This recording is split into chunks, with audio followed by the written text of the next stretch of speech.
They're all personal pieces in a sense. Personal in the sense that the acquisition, actual buying, was not driven on monetary collection potential. They were speaking to a memory and experience, an aspect of life, kind of at that time. And we're downsizing my mom's home, so I brought a couple of pieces here. And these are pieces that I've lived with as a kid. I didn't have a lot of art in the home, but I had 2 or 3 pieces. And I continue to have those with me. You'll see the sister on the left, that's pen and ink, or just pencil drawing, just crisp and clean. But I've been looking at that sister since I was 9. Wow. And, you know, even as a 12-year-old kid, this is what a sister looked like, you know, kind of things. So that's the kind of collection that I have, that people, you know, when you come to my house, you'll see just about all these pieces mean something then a little bit more than just the surface. You know, there's a memory behind them, experience behind them. I can come through the door and I can hear the you know, the little ripple. What's up, love? Hey, bro.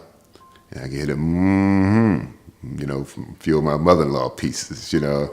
I feel it, you know. Again, talking with some of these artists, we talked about Raymond's piece back there, the big piece.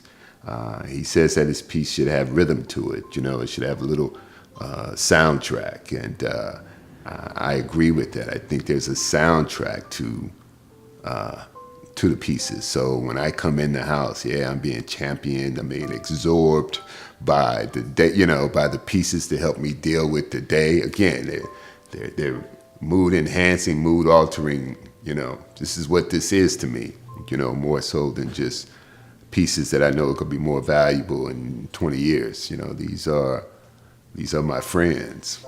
The first piece that I have that's in this house is something I commissioned at maybe 21, 22 years old, stationed in Korea. But I was enamored with that cubism, you know, of Picasso, as many people, you know, my entree into art. I dug the lines of it, you know. See, I'm a guy that looks at, you know, some of this art and expression, the curves. I'm not a colors person, so color doesn't really kick first with me. I'm into lines and curves. You know, the curves are the emotional pieces, like that Fela piece. The lines, you know, that Picasso is the intellectual aspect of it. So you'll see some pieces that, you know, might mimic that throughout my house. Those that are just linear and graphical.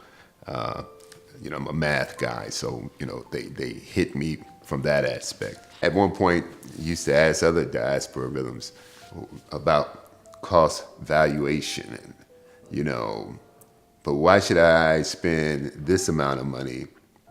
You know, if I can buy this for this price versus something at a much higher price, is this better because it's a higher price?